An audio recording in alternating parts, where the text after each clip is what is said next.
Okay, good evening, everyone. Thank you very much for coming. I'm Chris from the Pydantic team. And yeah, we're delighted that you've come along tonight.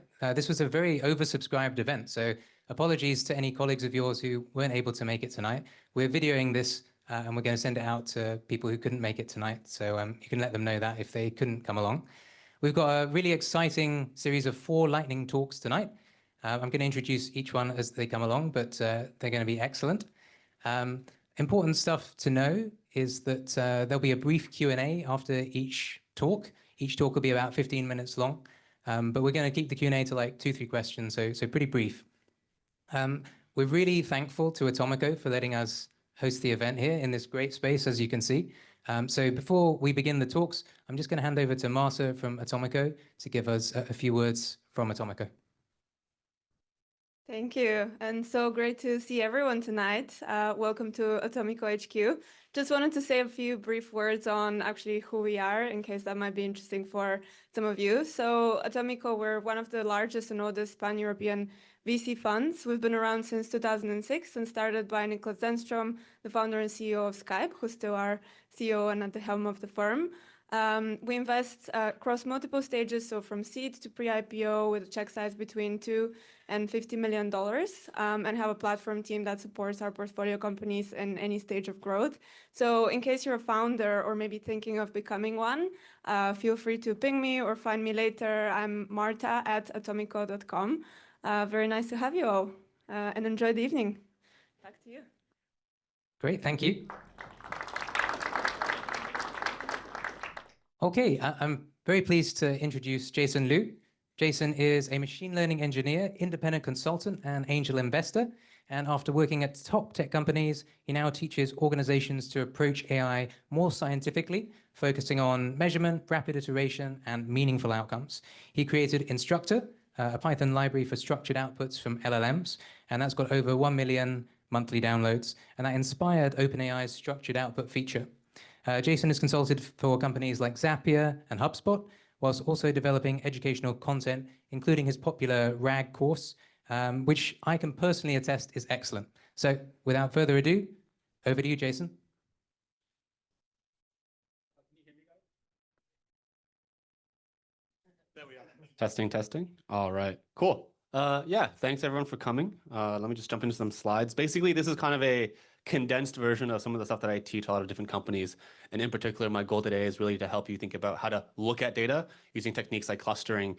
And most importantly, recognizing that a lot of the things that you have to do to improve your AI applications is not actually improving the AI.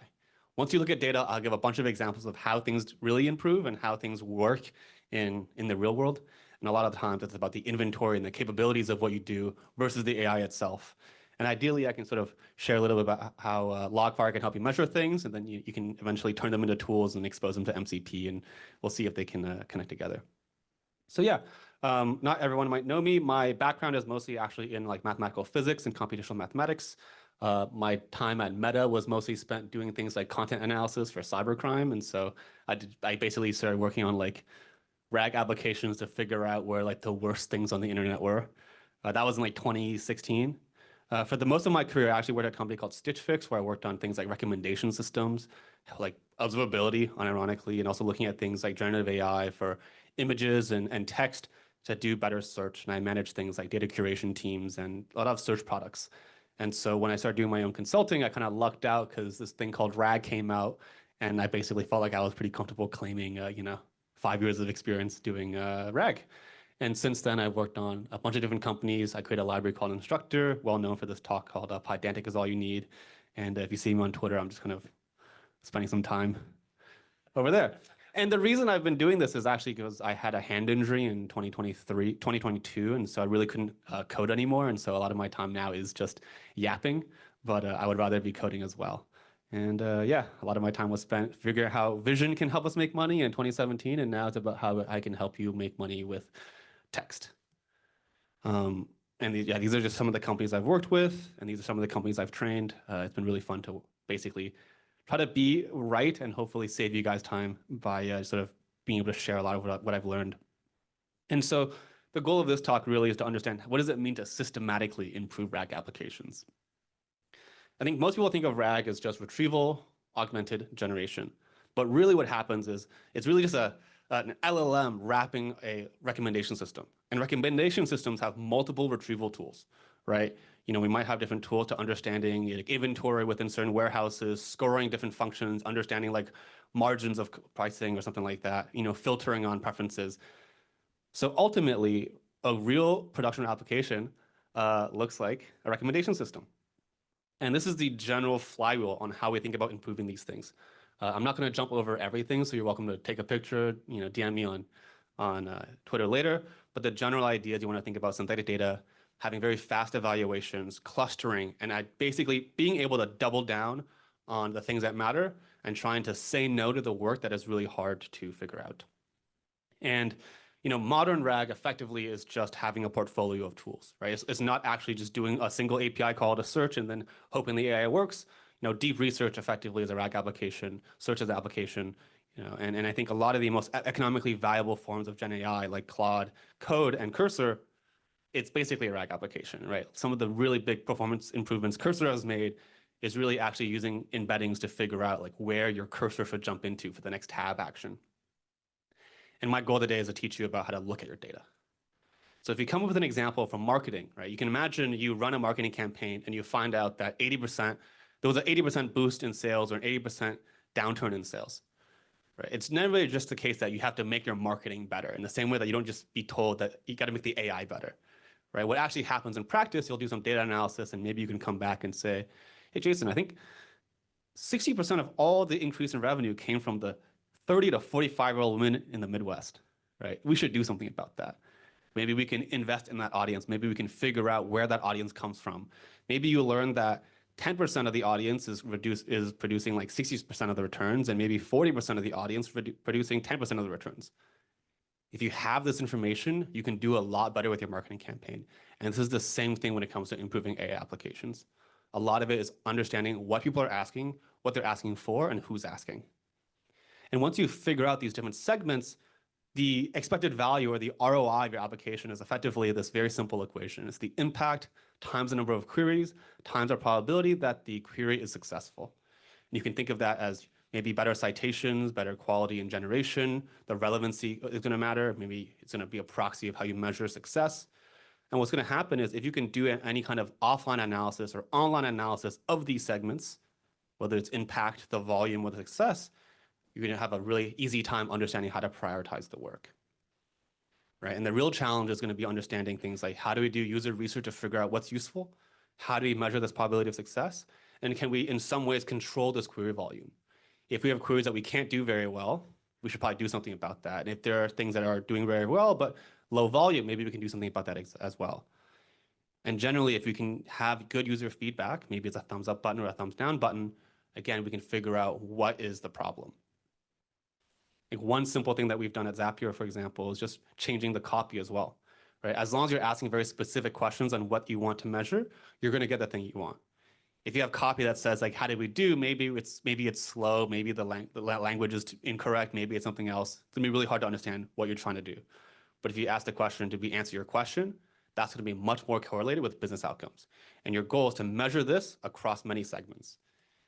If you don't have user feedback, you can also look at things like maybe whether or not code is being accepted, maybe whether or not we're sharing something or publishing something. This is what like Perplexity does. And all of this helps you collect that feedback. And then once you can do the segmentation, you're going to have two different axes. You're going to have user satisfaction on the bottom, and then you're going to have query volume at the top. High satisfaction, high volume, that's basically just means that you're kind of crushing it. If you do high satisfaction, low volume, maybe here you got to change something about your UI, teach users how to build your business or use your product, right? A lot of things here is just small UX changes. And, you know, for example, like if you want to have different prompts to generate code, you can just have a little button, click that, maybe it pre-fills a prompt, and now you're just educating the user that these are certain capabilities that matter. If it's low satisfaction, low volume, chances are you just want to say no, right? Add a prompt that says, hey, we can't do this, go call your manager.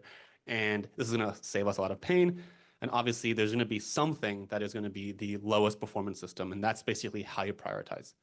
This sounds very obvious, but you'll be surprised at how many companies don't do this or don't understand what's important and what's not important, right? When I was working with a bunch of companies, they would spend time building out these integrations, and we just go back and say, like, have you ever checked how many people use these integrations? And it ends up being, you know, 50% of your team is allocated to a problem that only 20% of your customers care about. And when you identify these segments, you're going to find two different kinds of segments. Either the AI is bad because there's a lack of inventory, or the AI is bad because there's a lack of capabilities, right? Inventory means that you don't have the same data connectors or the same corpus, and capabilities means that there's some metadata that you don't have access to, or some metadata you can't filter against, right? How many times have I asked a question that filters against who created a document, or when a document was created, or when was the last time something changed? Now, understanding that you got to ask these questions changes how you might want to index your data, right? For example, there's been companies where people ask the question, what has changed in this document? And you can't tell because we overwrite the text chunks, right? This is not an AI issue. This is just an infrastructure issue. And again, understanding all of this and having a framework to think about this helps you with this prioritization. It makes the systematic part very systematic, and it ultimately makes improving these systems very boring because you have to figure out what is the worst thing you're doing. If you think of inventory and different AI systems, you can think of, early Amazon. If you search early Amazon and you go on like batteries or televisions, you get nothing because they only sell books. And the solution here is expanding your inventory, right? If you search like Spanish telenovelas on Netflix, again, it's not the AI's fault. You just have to go buy more shows or build more subtitles. This is how you make search better. You have better inventory. And the example that is actually pretty real that my friend told me about was Greek restaurants near me. It turns out DoorDash solved this problem by just buying 10,000 iPads and sending them to Greek restaurants, right? None of this is the AI. And you can figure this out by looking at things like poor search results, low cosine similarity. Maybe the re-rankers are giving low scores. These are all real issues. We've had issues with data pipelines where we do this analysis, we find a segment that has data issues, and it turns out the connector's been broken for 3 months, or someone said this would be implemented and it wasn't, and this is a way of detecting that. And these are the things that you can use something like Logfire to capture. And then we can get into capability issues. Again, you go back to Amazon, affordable heels with less than 3 inches heels. Do we have the metadata? Can we filter that? Is affordable some absolute measure? Is it a subjective measure where you have to build a client model? Again, these are not really the AI's fault that you can't filter this. A lot of it is going to be how you index your data and how you support data. Oscar-nominated films, right? Does films that include the word Oscar Isaac, are they relevant? No. But it turns out Netflix just buys a CSV file from IMDb, and this fixes everything, right? Again, if you search Chinese food after 9 p.m., you got to build out this open now button and have this filter on what's available, what's not available. And maybe some of these restaurants have really bad availability times and they're out of date. Turns out these are all the problems that you got to solve to make your AI really, really good, but it's not really the language model's fault. And so many times the companies I work with have these issues, and they're mostly inventory or mostly capability issues. Common capabilities, at least for these RAG applications, is having things like date-time filters or being able to compare multiple things. It just means you got to search multiple indices, right? Filtering against tabular data in PDFs. One example that was really silly was we had a RAG application question over financial data, and they had no way of filtering all the documents to a single stock ticker, right? And just by doing that, we improved precision from 50% to 90%. And this is a really trivial implementation, right? And now you can, because you have this plus comparisons and time filters, you can now compare the earnings calls of Uber and Lyft and know that every document is relevant rather than just hoping the embedding for the word Lyft is mentioned, right? Even things like understanding metadata. For a lot of construction use cases, we found that people were asking questions like who modified this file last or what has changed, so they can figure out who to contact.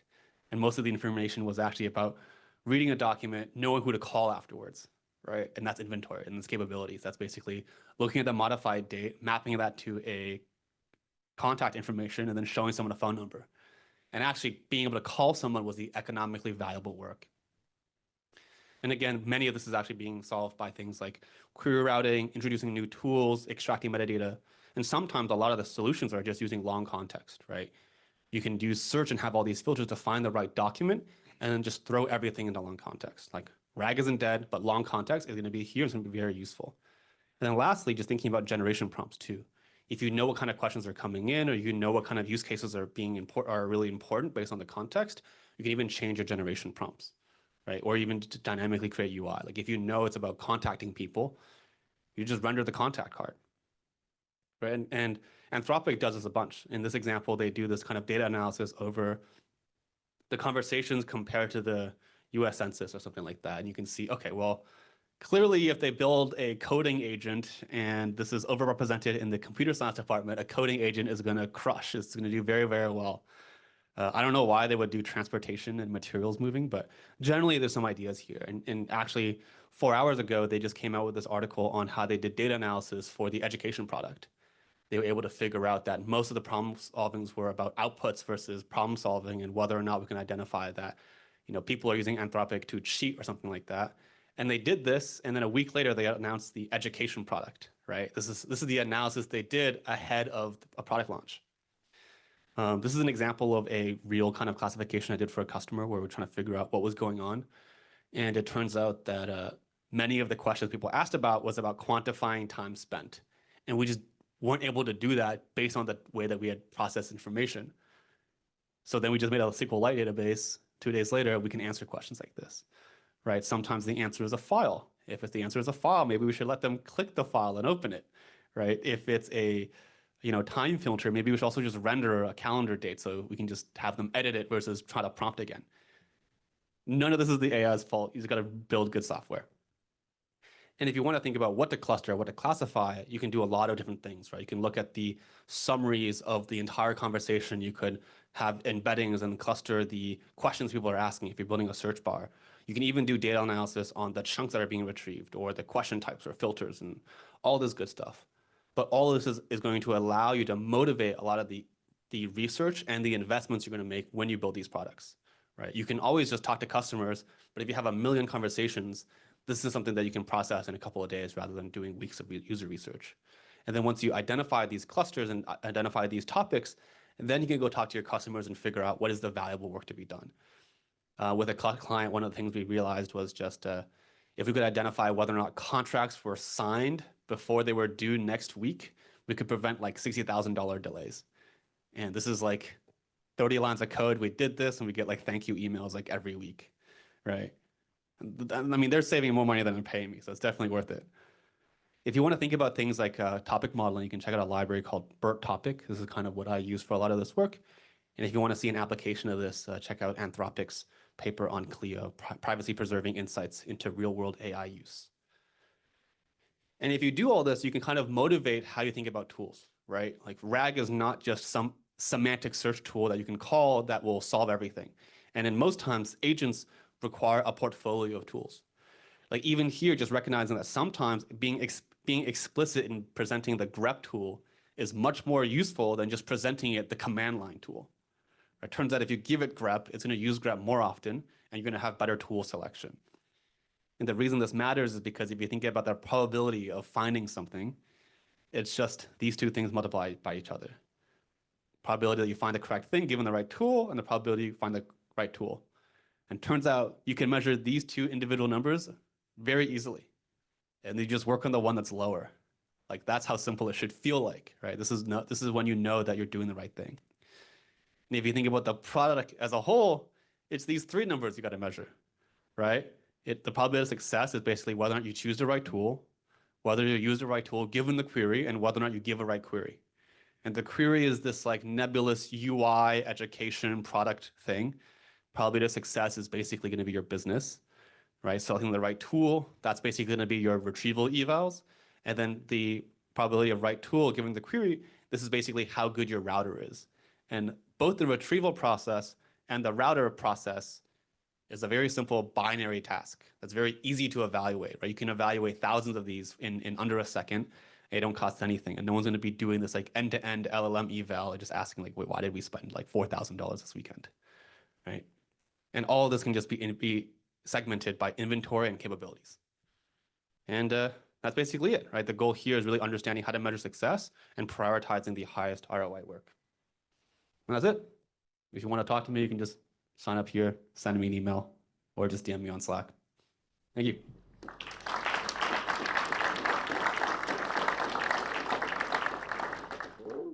Thanks very much for that, Jason.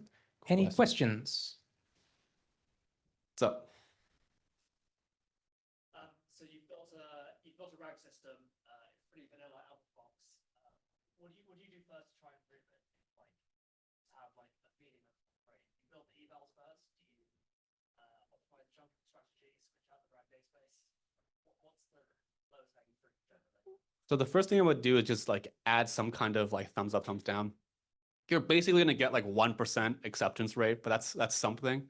And really your goal is to just log every single question. So that's column 1 is just like question text. Column 2 is like thumbs up, thumbs down, or null.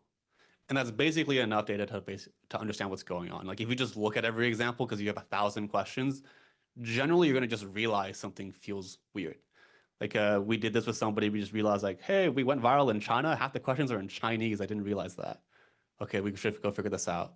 Another example was all of our documents were indexed by calendar year, but the questions were being asked for like fiscal year. And we just noticed that because in December 2024, we just saw a bunch of questions for 2025. And I was like, oh, okay, like we have to fix this. And then once you have like 10,000 questions, then you segment and just do the same thing again, just recursively over and over. And the answers usually will feel pretty obvious. Like, one more question? Find yourself in a situation where inventory is something else outside from this problem. How do you go about having people? Well, a lot of it is just, well, look, the job of this machine is to print money. And like 40% of the inputs are returning nothing. So like, do you want an outcome, right? And maybe if they say it's not a priority, then maybe I can believe them.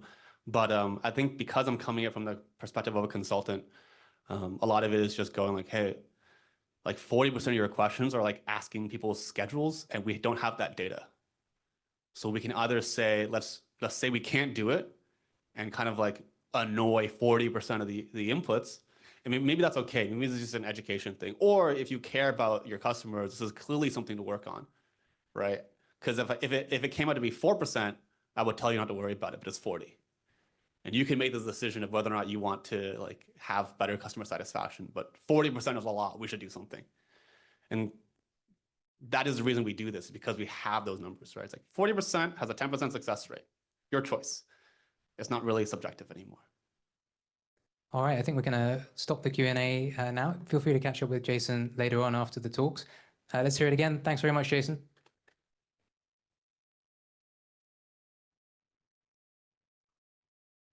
Right, so our next speaker is Anouk Muis.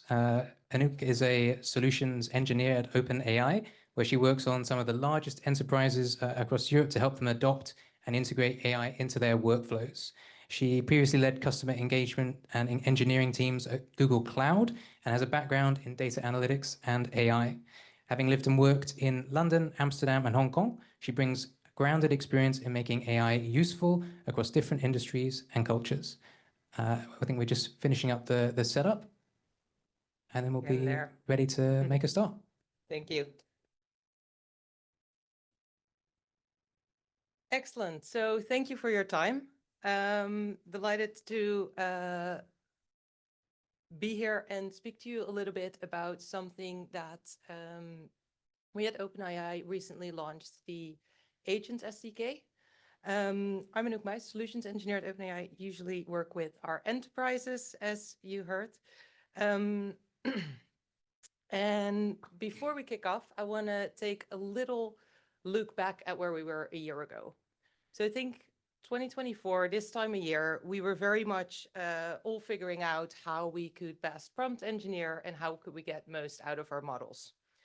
But if we wanted to stitch something together into a little bit more of a dynamic workflow, tool use, memory, multi-step logic, it got pretty complicated pretty quick. Prompt injection risks, passing around context, parsing outputs, wiring up APIs. It was all doable, but it very much felt like glue code.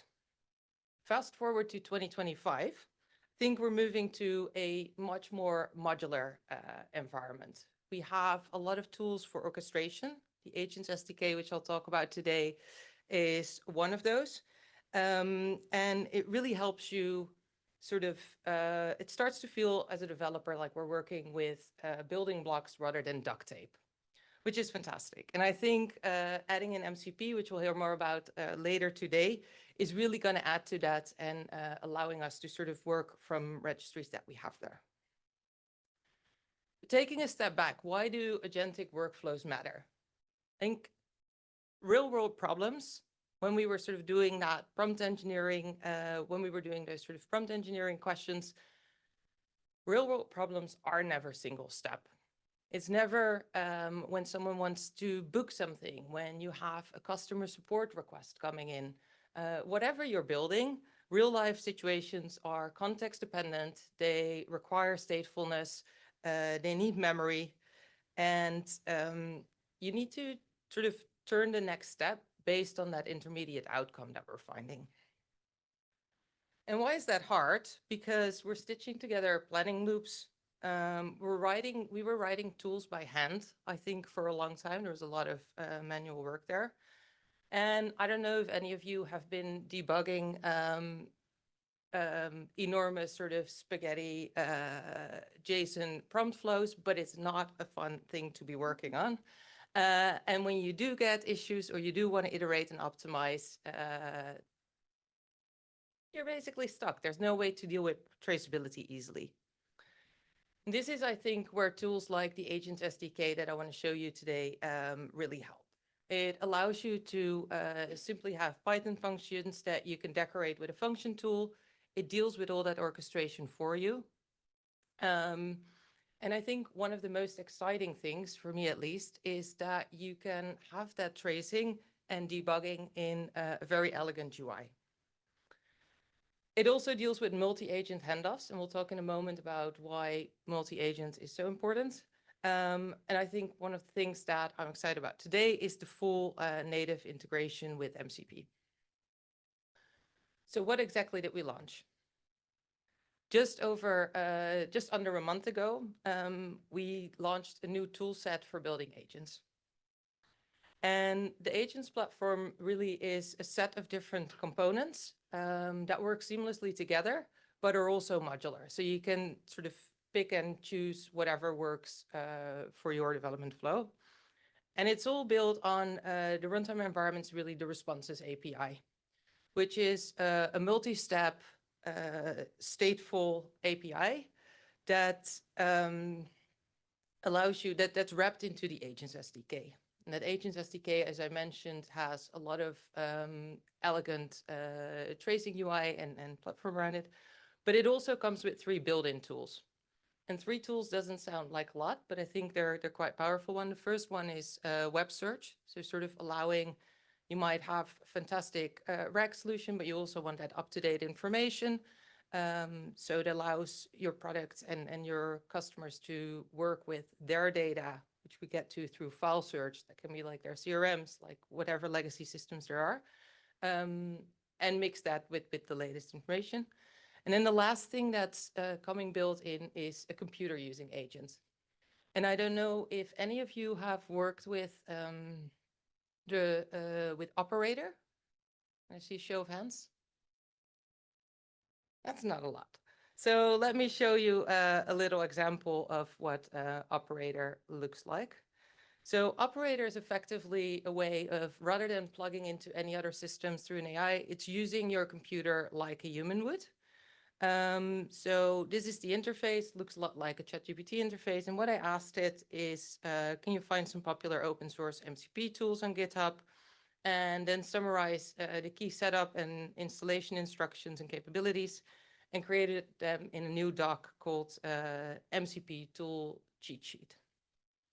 And what that looks like, if we have a quick look, is basically the tool then takes over of my browser.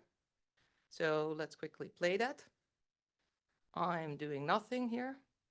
And what happens, it does a web search, it finds a Git repository that it likes, it's going through it, it's clicking around, it's finding initially a Spanish language installation guide. It knows that I don't speak English because it has my context. So it's actually going to find for the localization of the English version of it. And once it finds it, it's going to find a way to put that in a document. Now, you can give it the permissions to integrate with your Google Docs, for example, and have it create that. In this case, it finds a web tool because I haven't given it any permissions. But I think the real unlock here, having that out of the box, is when you're dealing with more legacy customers, for example, who have tools that don't have API endpoints that are not easy to integrate with, you're sort of unlocking working with those systems and getting information out of that. So that's a little bit on the computer using agent. That's one of the tools that's built into the Responses API. And by the way, Jason just mentioned deep research. The Responses API is really what's at the basis of that deep research product as well. What I'm excited about today is that the Agents SDK is fully open sourced, and it supports third-party models as well. So any of the models that you're using, any combination that you're leveraging, you can swap out the brain and still use the tools. So back to our agentic workflow. I think if we're going to one agent, here we see an example of a reservation agent, something that can make a booking for me.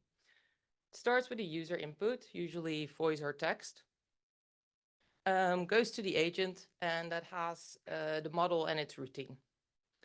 And based on the routine, in this case, I've told it, help the user make a booking. And so I might ask it, I want a hairdresser appointment coming Monday. Based on the routine and my input, it knows sort of like it has 4 tools in this case. So it might check my calendar, pick a slot that works, then goes to the booking appointment tool of the hairdresser. It will complete the information with a separate tool. And then it might summarize all of that and sends it back in a text to me. Uses the user confirmation tool for that.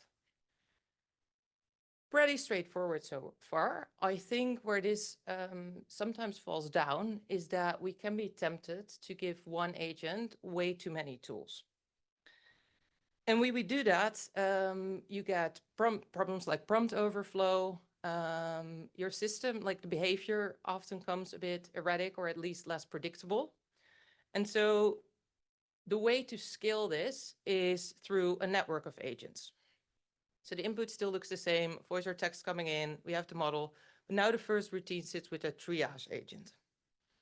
And based on my input, based on the request I have, it's going to choose where do I hand off to, like what agent am I using. And I think what we're achieving here is a much clearer intent to tooling. So because an agent has a much narrower scope, it's going to be much more predictable in which tool it picks. You're going to have way more compact and purposeful prompts. So that makes all your systems cheaper and faster. So you're using less token throughput. And it's really going to help you in debugging and observing, because now you can sort of check in which agent things are going wrong. It also helps with scaling and iteration because you can swap out individual agents one at a time. So what I want to show you is an example of what one of those flows look like. And specifically, I want to focus on what that tracing platform and the UI there looks like, because I think that will really, I think that's a big unlock from a development perspective. So I have a very simple agent here that helps me. There's only agentic platform, there's only 2 agents. And this is for Patagonia, the company, and I'm connecting to it as a customer. So let's refresh. Hi there, I'm looking for some information about my orders. So what it's going to do, you can see it. I can help with that. What specific information do you need about your orders? So you can see it started with a triage agent, and the first step that it took is it transferred to the customer support agent. From a user perspective, I don't notice anything. Can you tell me what my last order was, specifically which color?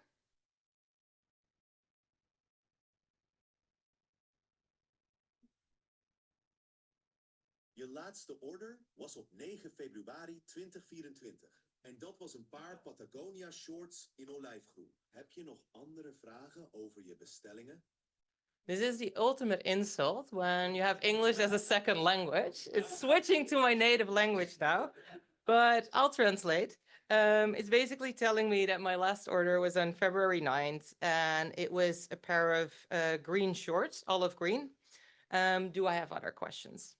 So what you see, it's choosing one of its tools, but I've limited to this customer support agent the number of tools I give it. And rule of thumb, we tend to say max 20 tools an agent, that's where you really start seeing the performance going down if you go over that. Yeah, I really like the green shorts, but they don't go well with my recent jacket that I bought. The order number was AD620. Can I cancel that, please?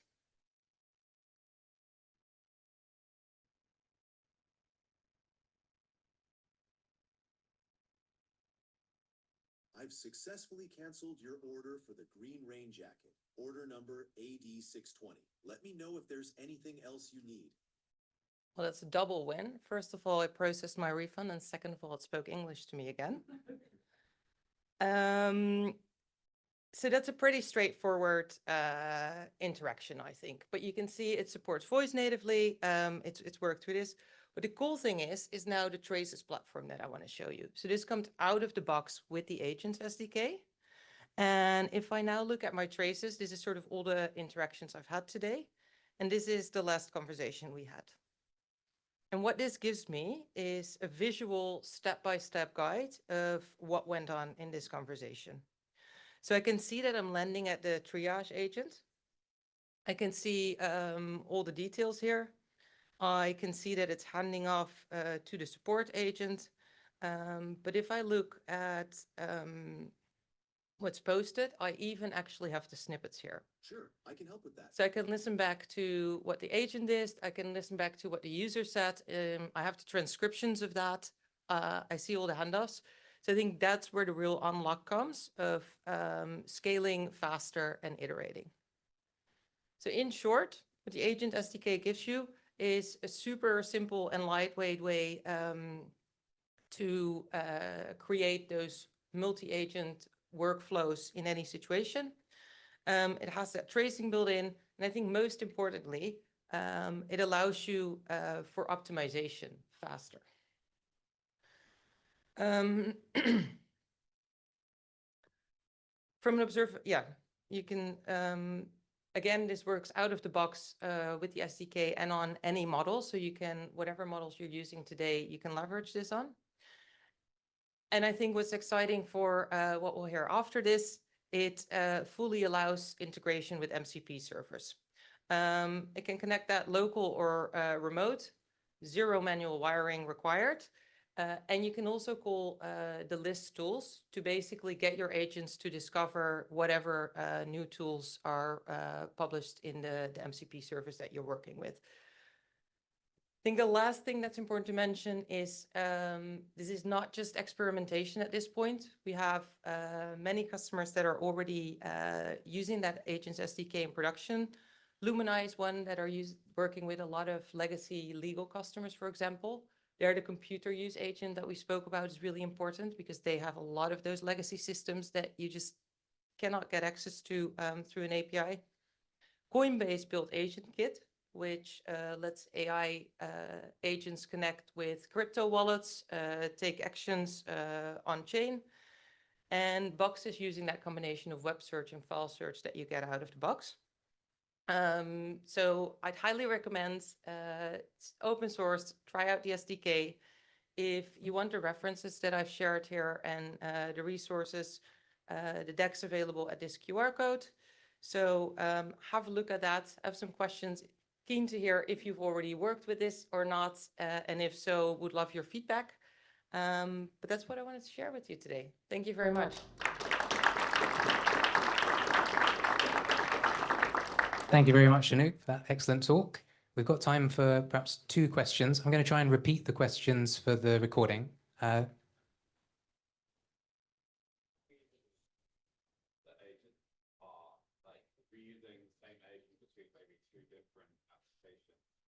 so I imagine it's quite sensitive to the way that the agent described, for example, like how that happens.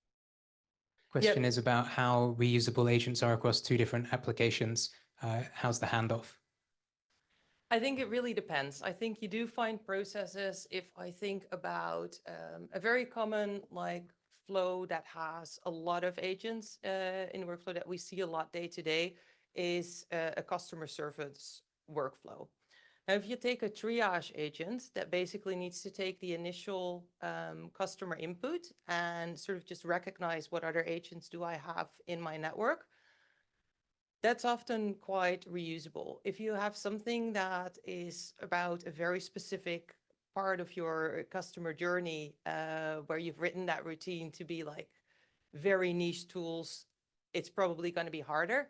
But I think like the further left, like the more common that step is in the customer journey or in the interaction, the more reusable you'll find it. One question, thanks here for the presentation. Does the model has to be like multimodal, or you can use any type of It depends what you want to do. Sorry, I'll just repeat the question. Sorry. The question is, does the model have to be multimodal or can you use any sort of model? If you have text-only models, that's totally fine. It obviously limits the type of use cases that you can do with it. But no, any model is supported. Doesn't have to be multimodal. Thank you. Thank you very much.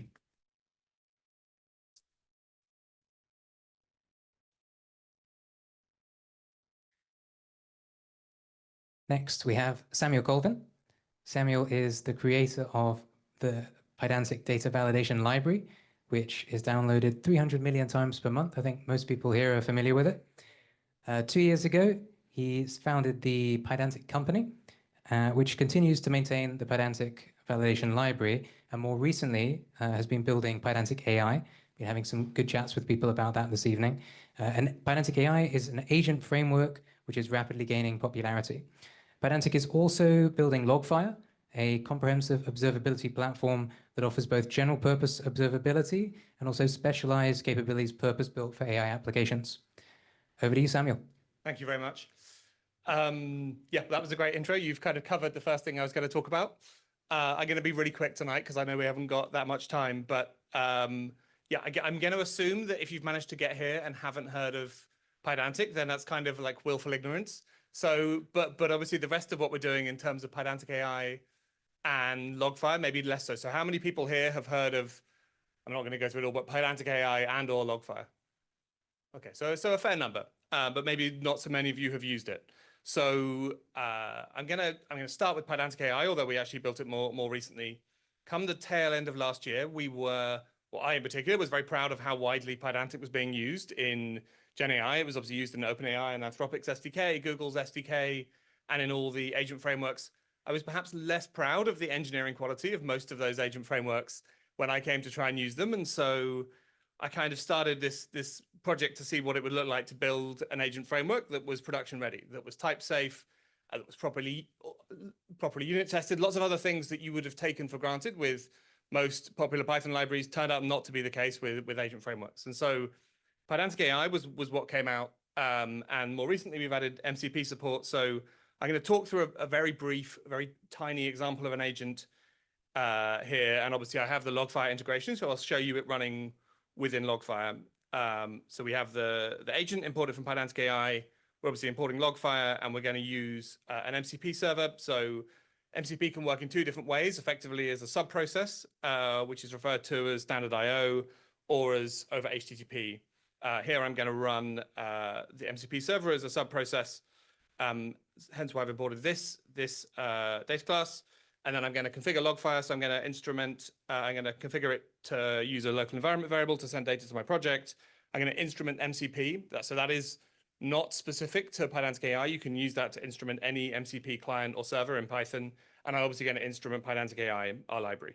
Then I'm going to define the MCP server I'm going to use. In this case, it's Microsoft's MCP server for Playwright. So this effectively allows us to do browser control using a local Playwright instance. Local Chrome browser is gonna operate. I'm defining my agent here. I'm doing very little here. I'm just saying I'm going to use Anthropic, and I'm going to define the MCP servers I'm going to use. I could also say I want to return a different data type here. So by default, an agent will return a string, but I could also return some other data. I'll show you in a minute. And then when we come to run our code, we're going to start our MCP servers. So they're going to run for the duration of this agent. But you can imagine if this was a fast API app, for example, you would probably run this within your lifecycle function so that the MCP servers would run for the duration of your app. Then I'm just going to run the agent with a prompt. And in particular, I'm going to ask it to go to our website, find the recent blog post, and then extract the announcements from that and print them out, and thereby force you to look at recent announcements we've made without just reading through a web page. But just to show, like I say, obviously the thing we're known for is data validation and returning structured data from LLMs, and that is obviously something that PydanticAI does particularly well. So if we look here, we'll see the data type returned is a string. But if we wanted to change that, we can do result type. And let's say we wanted to return a list of strings in the sense that we're returning a list of summaries. The data type here, both in terms of static typing and in terms of what we're guaranteed to get out from the runtime type checking of Pydantic, will be a list of strings. I'll stick in this case to a string because it displays a little better. And then lastly down here, I'm just going to run it. So if no, I don't want that at all. If I come and run, not that example, but this example here, we'll see the agent start to run, calling Claude, deciding what to do, listing MCP servers, listing the functions from the MCP server, listing tools, and then it should in a moment open Chrome and start to go and make those requests. So you will see Chrome has opened and it's going to go and navigate through our website to hopefully go and find the blog, if we're lucky, and get that list of articles, list of announcements. But you can see in the background, this is Logfire. This is my Logfire project. And so you can see the agent running here. And you can see those same things happening, but we can see the duration of the different requests. So we're using Claude 3.7, which is a relatively heavy model. So it's taken 13 seconds here to decide what to do. It's then gone and used the MCP server. It's used the browser navigate function to go to pydantic.dev correctly. The MCP tool has returned, in this case, a kind of summary of the page, which has then been returned to the model here where we've called Claude again. And lastly, we made a final browser click, in this case, to get the articles. Oh no, it's still running. And then, fingers crossed, it's at some point going to finish. And we'll be able to see, with a bit of luck, the output. So you'll see, come back over here, we have the output from Logfire as it's running, those traces, but obviously much more detail here within the Logfire UI. And so it should now have finished. And so we can see the full output of the run within Logfire. So you can see we had the user message saying what we wanted to do, the assistant talking to itself about what it's going to go and do, calling the tool, getting the result back from the tool, and back and forth. And finally here, you can see it's returned that summary of announcements we've made recently. So Pydantic evals, evals library, MCP support within Logfire, which I'm not demoing today, new SDKs in JavaScript and in Rust, Enterprise, Logfire Enterprise, what it's described as platform improvements, and then release of Pydantic 2.11, which it's calling core framework updates. But obviously the nice thing, I'm just using the Logfire UI to tell you what we've done recently, but obviously the power here comes from not only is Logfire AI-specific observability, which is what I'm using it for solely here, but it's also general purpose observability platform built on OpenTelemetry, logs, traces, and metrics, able to scale up to tens of millions of spans an hour. And therefore, the reality is, as Jason was saying earlier, AI doesn't exist in a vacuum. It exists within other applications. The things that cause it to go wrong are not always my prompt isn't set up right. It is that my database credentials are wrong, or my query is ill-configured, or whatever it might be. And that's where Logfire, being a general purpose observability platform, really comes into its own, as opposed to the other AI observability platforms, which are only offering you the AI view, as it were. So just to summarize this particular call, you can see here we also have costs. So we can see that this particular run cost us a total of 9 cents to go off and get the list of outputs.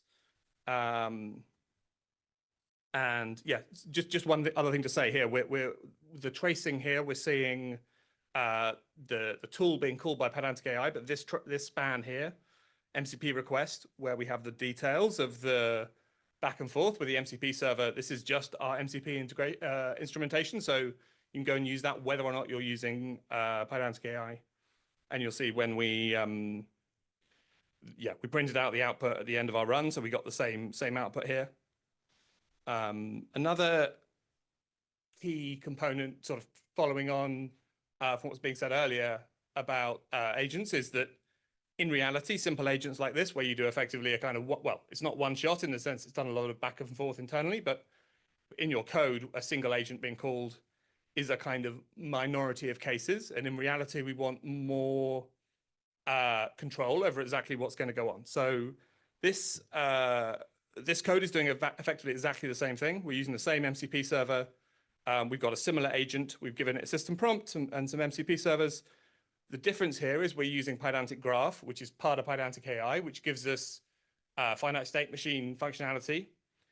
I suspect if you asked any academic who had any opinions about graphs and finite state machines, that they would be appalled by what we're calling graphs here. It's really a way of executing your code, which makes it easy to separate individual components and therefore to run them distributed over space and time, because you're snapshotting between each piece of code that's run, and two, go and look at what went wrong. So in this particular graph, we have a find blog node, which is going to go and use the browser agent to get back to effectively go find me the URL of the list of blogs. And then we call the get post HTML node, which is defined here. Now, what's unusual, well, unique about Pydantic Graph is as we use type annotations in Pydantic itself to define data structures, we use type annotations to define the structure of our graph. So we haven't got some horrible add edge function further on down, which connects find blog to get post HTML. The type annotation itself is defining the structure of our graph. And so if we return the wrong type here, we would immediately get a type checking error. We can confirm just by running static type checking over our code that our graph's execution, at least in terms of its typing, is consistent with the structure of our graph. And so we have a third node here, summarize the content, which is going to go and summarize this content. And our graph in this case is very simple. It's just those three nodes. One of the other neat things we get out of running, of defining and stuff like this, is we can go and build mermaid diagrams for our graphs very easily. It's not very exciting, so it's not the most useful thing, but it's definitely worthwhile. In this particular case, if I run this, we're going to get the most boring graph imaginable that looks like this.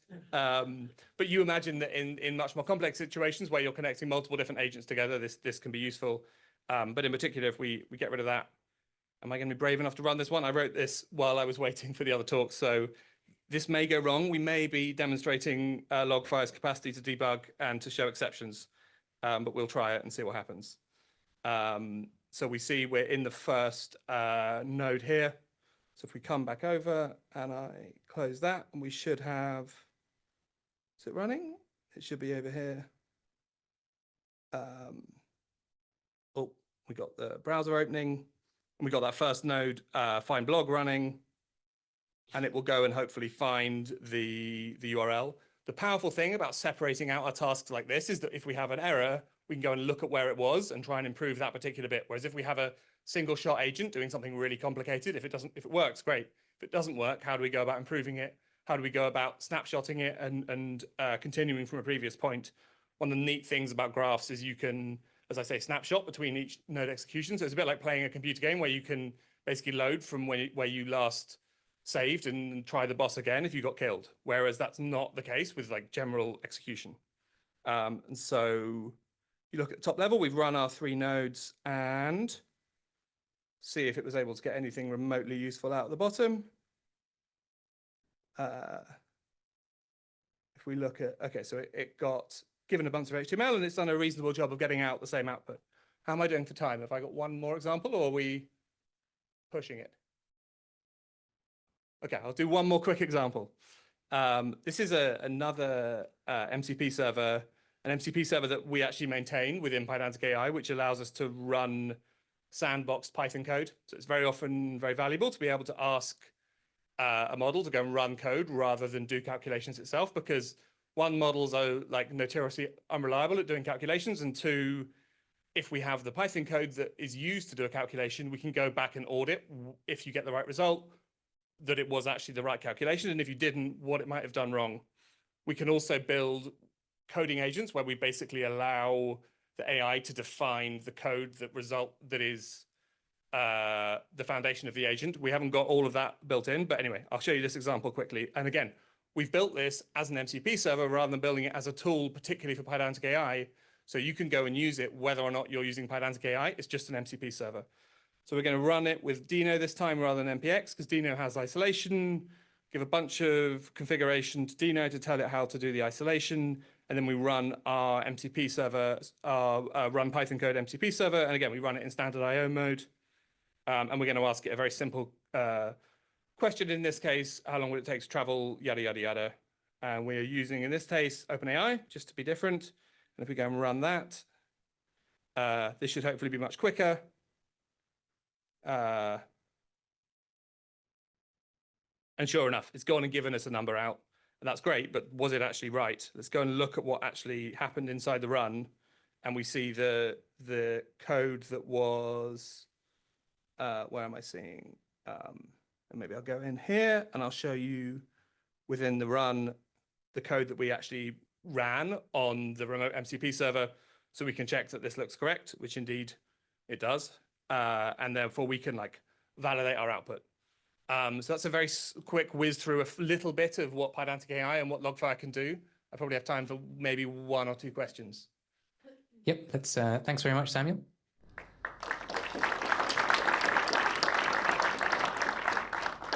Any questions? Yep.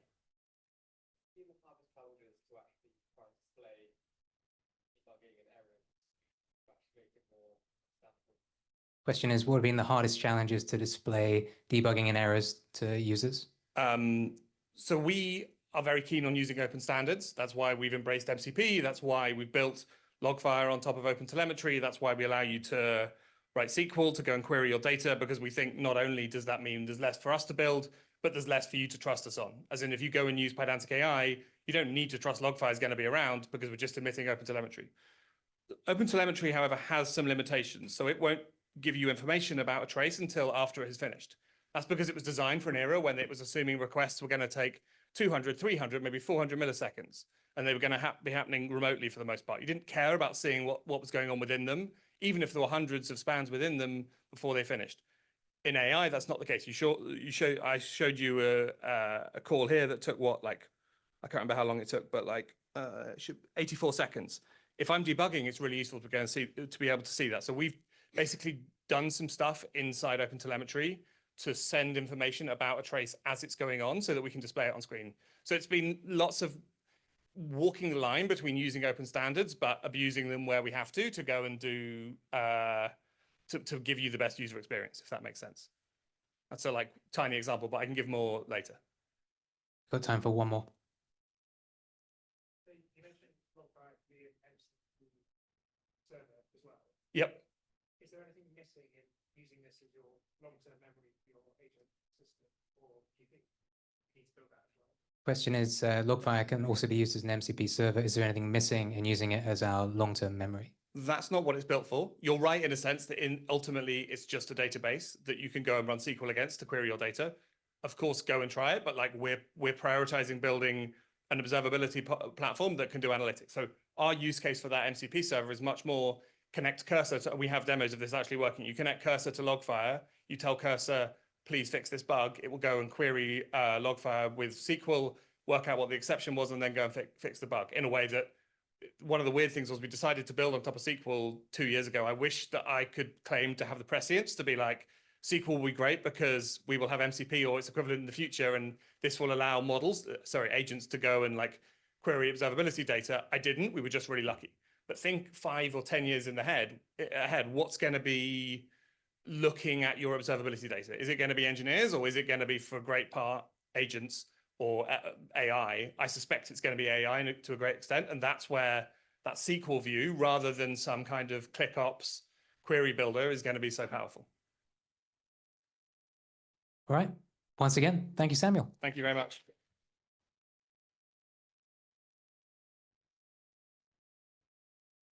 All right, for our last lightning talk of the evening, delighted to introduce David Soria Parra.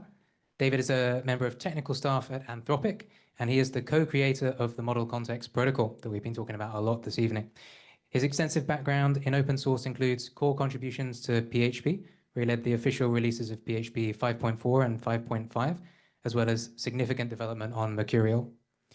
Previously, David spent nearly a decade at Facebook, starting as a software engineer on the developer infrastructure team before advancing to leadership positions. After serving as an entrepreneur in residence at Sutter Hill Ventures, he joined Anthropic in April of 2024. This evening, his talk is titled Model Context Protocol, Recap, and What's Next. Over to you, David. Hello. So let's see that we can make this work in a way that I do not leak information. And we should probably start from slide 1. Common problems.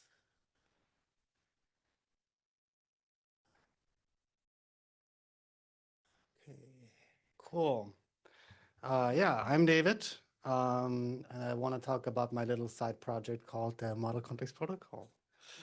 That has been gained a little bit of popularity recently.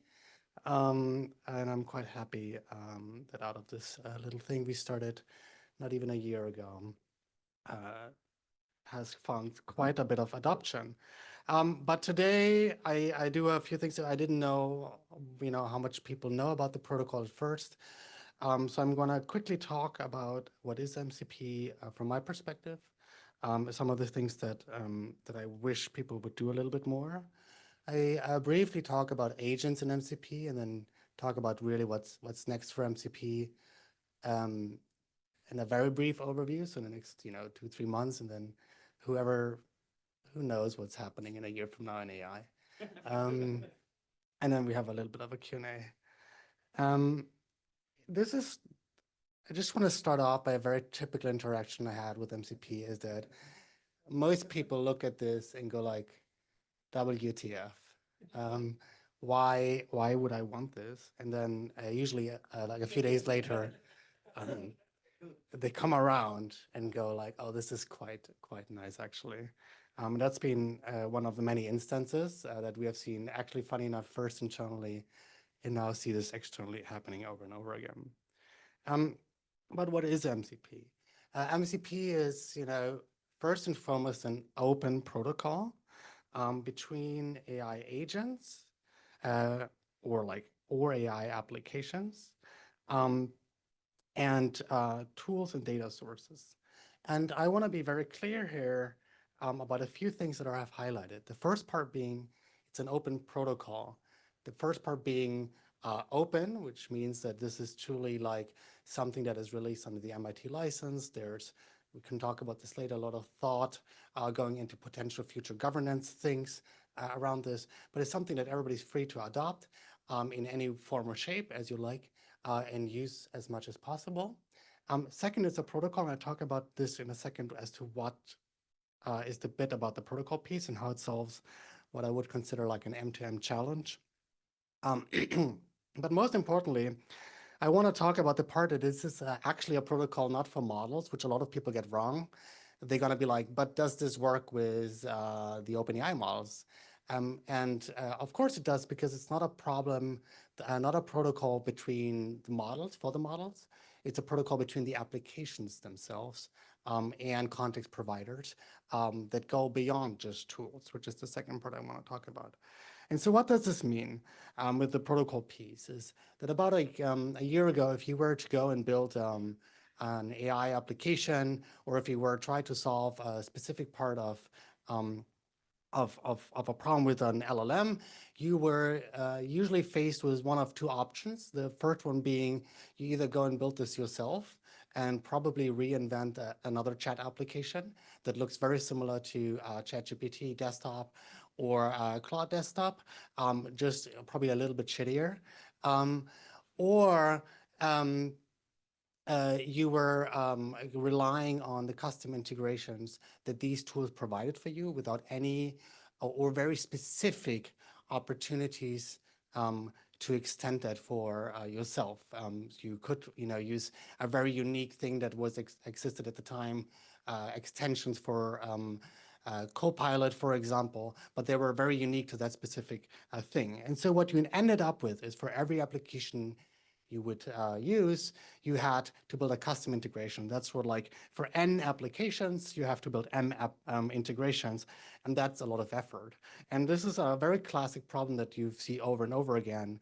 And in fact, one of the major inspirations for creating MCP was a protocol called LSP, which I'm sure you all use. You might not know necessarily about it, but it's what usually drives the language servers under the hood of your IDE to inform the IDE about type hinting, type information, these type of things.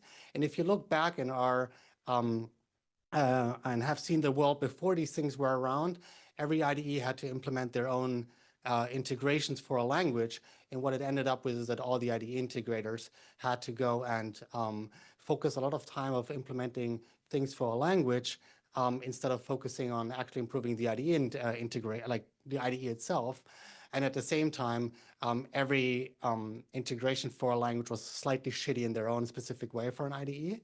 And with LSP coming around, basically everybody's like, could focus on one LS-like integration to make this really, really good. And the IDE people could finally focus on only building a great IDE, and just everybody was happier off. And I think this is a very similar approach here, where you now, with something like MCP, you can build one integration that is really, really good and use it across a wide variety of applications, including like custom built things on top of agent framework like PydanticAI. And so this is really what this is trying to solve. It's like this end-to-end problem. And part of that problem in the specific instance that I saw that really led to the creation of the protocol was that I got really fed up by copying stuff in and out of Cloud Desktop between Z and Cloud Desktop, which was the editor of choice of the time. And I was just like, there should be a better way of doing this. And protocols are one way to solve these. So nowadays, people can focus on building one great integration. So for example, if you ever want to use a GitHub server, you don't have to build your own custom GitHub integration. You just use the one that they provide, because they probably have people on staff and paid for that. And that makes usually, not always, for a better experience. And then you plug this into whatever MCP client you fancy. And so how does this actually work?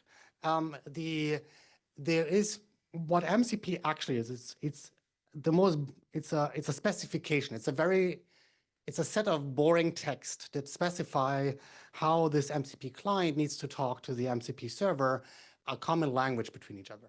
And it defines three primitives, at least. It actually does way more than that, out of which sadly mostly only one is used, which is the tools, but there is more to that. There is more to MCP in general. There's a thing called resources that MCP clients can ask for and MCP servers can expose. There's something called tools, obviously, that everyone is currently using, because it's really what makes you feel I feel the LLM magic, kind of like in the best possible way. And then there's something called prompt templates, which also very few clients implement and very few MCP servers implement. And those are the three big primitives that servers can expose as a form of data sources, or like as a form of like data that an LLM application can use. And the way these are supposed to be used, the way we envisioned this, is the prompt templates are really like something a user drives in like a chat application to insert like a template, for example, that knows how to best deal with these tools, or that even like already like gives you, like, downloads you some data that might be useful, but that you might want to edit in advance. Resources are more like files that you can attach to applications, but also like a more general like data pipeline between the two.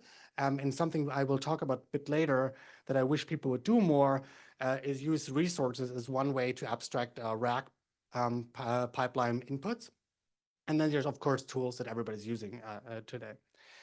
There are two main ways of how you can use MCP servers at the moment. One is local. So this is like really the one-to-one equivalent to how language servers would work. They would start local and talk what is apparently surprisingly to most people, not to my mind, but apparently to a lot of people's mind, a rather complicated way called just standard in, standard out. So the client starts the process and talks to that process over standard in, standard out. A great example that I really loved using very early and I still love using is it allows me to build my own integrations for the things I care about on my laptop. And so, for example, I have a Postgres database locally on a Docker container. And no matter like if without MCP, there would be no world where any applications I care about would implement a local database connector this year at least to my local Postgres database. But now with MCP, I can go build that integration myself and I can have my cursor, my Cloud desktop, and other MCP clients go and chat to that Postgres database locally and visualize my database, look at query the database in funny ways, and do a lot of other things. And I can get very creative with these type of things. And I think, I'm not sure how much you follow this, but people have gotten very creative with these local MCP servers to the point where they control Blender, they control one of the funniest things I still find, one of the funniest things, someone who just hooked it up to their Amazon account and had Amazon buy all their Christmas gifts that way, or had Claude buy all the Christmas gifts via an MCP server.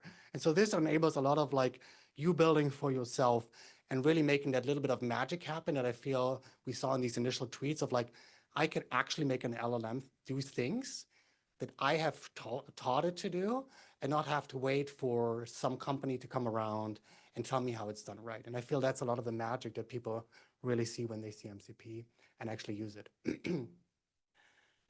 And now currently we are thinking a phase where some second part happens, where there's a second part to the protocol where the transport is going to remote servers. And so this means instead of having something locally running, which is probably by far the vast majority of the roughly 4,000 MCP servers that we currently have, or that I have seen like across registries, it's very hard to keep track of it. And we have a second protocol transport that is basically focused on doing this over the web. And so what this means is that now SaaS companies can build, integrate, or any company, data providers, can build MCP servers and host MCP servers on their platform. Like you can imagine an mcp.github.com, or you can already have, for example, an mcp.paypal.com. And and you can hook these up to your application. Now you can talk to your PayPal account, to your GitHub account, and you don't have to run the thing locally anymore. You go to them and you authorize with your account there, and you go and be able to make use of that data inside an LLM application. And I think that's a very different perspective. It goes away from this like local hackability that we have with local MCP servers, and it's quite beautiful in a way, to like really like empowering like a whole like new industry paradigm, like how you actually go talk between LLMs and like remote data sources. And so I think that's quite cool and something that we're currently seeing popping up because we just finalized, with one or two changes probably pending, authorization and have a more stateless protocol transport. So that's really happening now, and a lot of companies look into that. I added this 2 minutes ago. Random things I wish people would do more. Use prompts, use resources, and use notifications. To really enrich the application and go beyond just pure tool calling in MCP. I wish people would experiment more with something called sampling. I will go into the details of what this is. And I wish more IDE providers, and I'm very happy to see that VS Code actually is one of the first ones besides Cloud Code that supports this, a feature called Roots, which basically just allows MCP servers to look up when you are talking to an IDE, which are the projects you currently have open. So if you want to build a Git server, a Git MCP server, and want to know which is the repository you actually should talk to, you kind of want to know what is actually open in Cursor. And so that's one way to tell that. Agents I will quickly talk about, and then I wish people would more contribute. This is really an open source project. A lot of the things that I started my career with is by contributing to PHP, by contributing to Mercurial, by contributing to Git, and by just not being afraid to be engaged with one of these projects. And of course, not always, sometimes you might be, get your PR refused, and sometimes you might have changes requested. The only thing I can promise you, unlike when I started, I will never call anybody an idiot. At least I hope so. I might think it.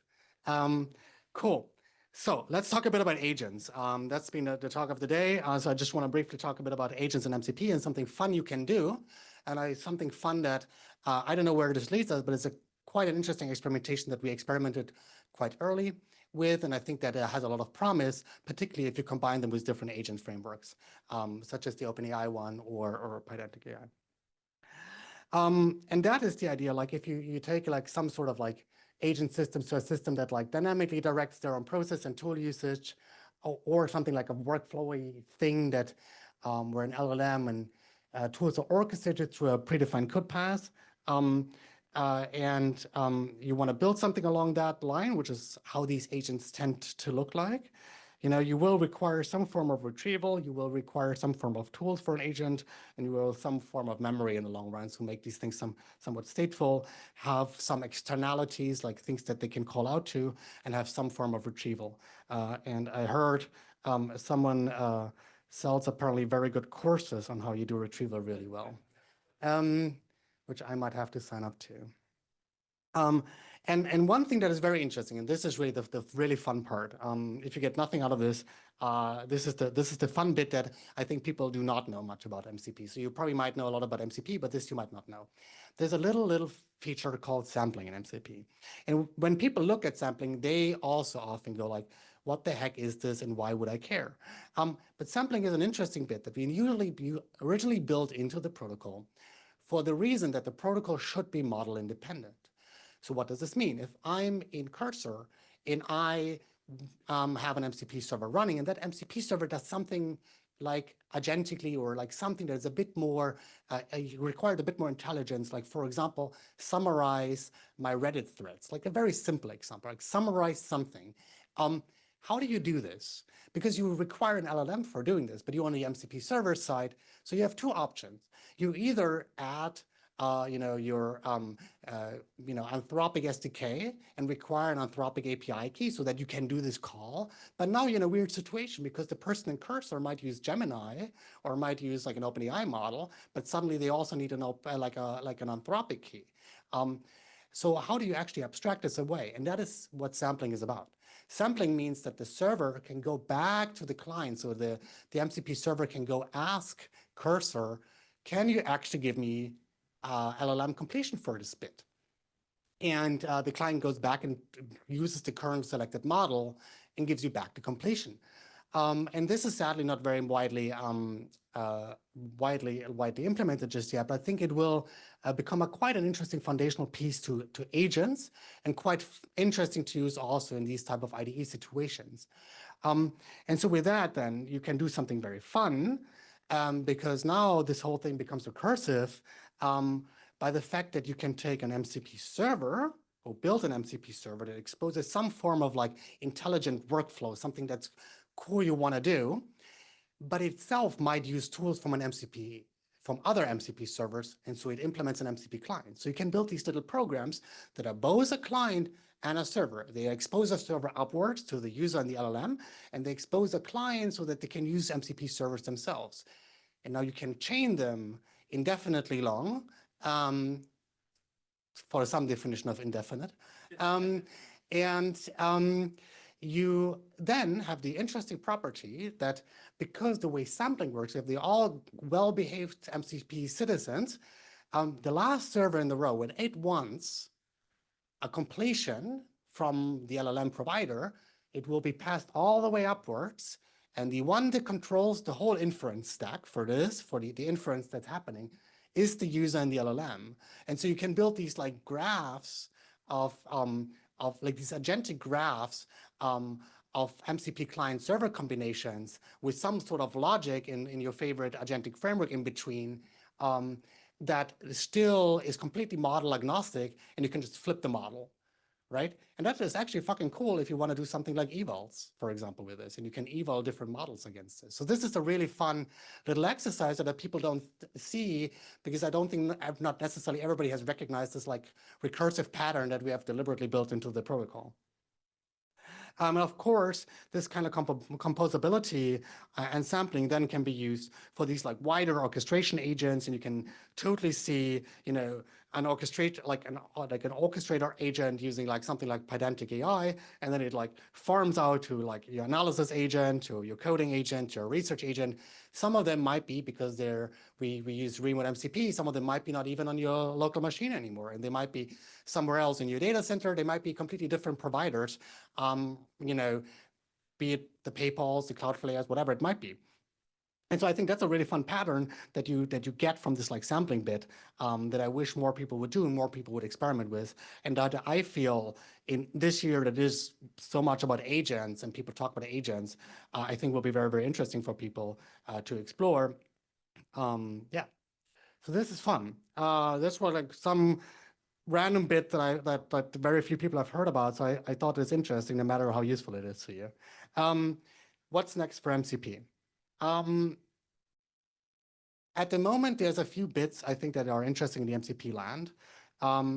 The first one is, of course, dealing with the popularity we have gained. We're adding more SDKs as we speak. I'm super happy to have the Microsoft folks, and I think one or two of them are here today, have contributed the C# SDK and doing a tremendous job in maintaining that. The Spring folks still did a great job in maintaining the Java SDK. We have Google probably doing a Go SDK. So there's a bunch of action in the like SDK world that I'm very, very happy.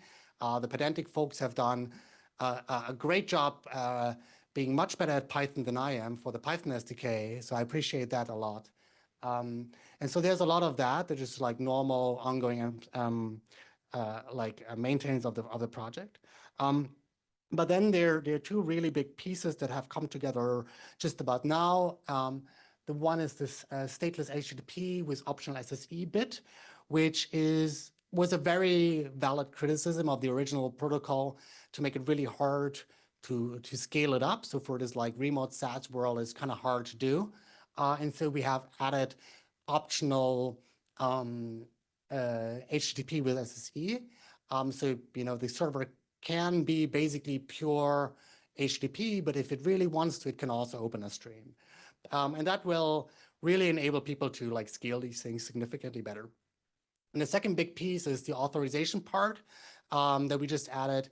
So what you will be able to, you will authorize with either a central entity in your enterprise or with whatever account you have. So you will go and, you know, authorize with, I know, Superbase, and then you just have access to your Superbase accounts with your LLM, and all you did is you put in one URL into like Cursor. And I think that would be really, really, really cool. There are some bits and pieces about enterprise authorization that we're figuring out, and I'm exceptionally happy that actually the OAuth spec people themselves are jumping in and helping me out to figure out how to become an enterprise auth expert in a week. Not recommended. The second part to that is we are starting to build towards an official registry. I'm sure every one of you who might have used MCP has run into this interesting problem of like, how do I find good MCP servers? How do I discern what is good, what is bad? How do you even know where to find them in the first place? And that's an interesting problem for now, but it becomes a really interesting problem when people want to either automatically install these type of things or have them have like a surface that is like not the internet, like imagine like VS Code, like how you install it directly from VS Code and these type of things. And so we're just gonna build a central registry. Like helps with discoverability, centralization bits, and verification bits. It's in the works. It turns out building registries is not trivial, also not recommended. But what it really does is once you have this, you can on one inside like have things like, you know, Z, VS Code, all these type editors, like look at the same central registry, find the same things that might have some form of trust, and then install them from there. That's really cool. But you also can like imagine a world where with additional trust mechanisms and certifications and so on, agents might install some of them themselves. And so discoverability will be a big part here. Other pieces we're thinking about, the protocol is fairly bound to text somewhat at the moment, and there are definitely different modalities that models have, and so we're thinking a lot about that. And with that, obviously, comes streaming. Streaming in general is already a thing that we kind of want because large tool calls, obviously, at the moment are like not streamed, and that's kind of annoying to people because they kind of want to display these type of things. So we want to do more of that. We want to do more of like what we call namespacing, which is just basically people gonna build MCP proxies.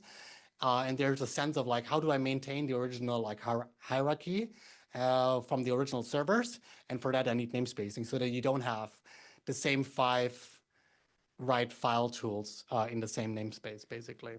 And then there's something that's dear to my heart. I feel at the moment LLMs are a little bit, I feel sometimes LLMs are a bit like my weird little neighbor that is really, really smart, has read the whole internet, but only talks to me when I go knock at the door, open the door, and then I get to ask a question, and then when I've mentioned it, they give me a really good answer, and then they close the door, and I shall never receive anything proactively from them, right? I wish they would come over just once and tell me about the cool news they have seen yesterday. And so what I would want to have more is something that is a bit more allowing us to be proactive, so that I can get up in the morning. Like I'm a recovering EVE Online player, and so I would love to just get up in the morning and get news from my own MCP server using an LLM about like in the application I trust the most about EVE Online. Yeah, so I would love to do that, and I'm sure nobody's going to build that for me. So cool. So that's a bit of that, a bit of an overview of MCP. Thanks for listening, and yeah, we might have a bit of time for some question.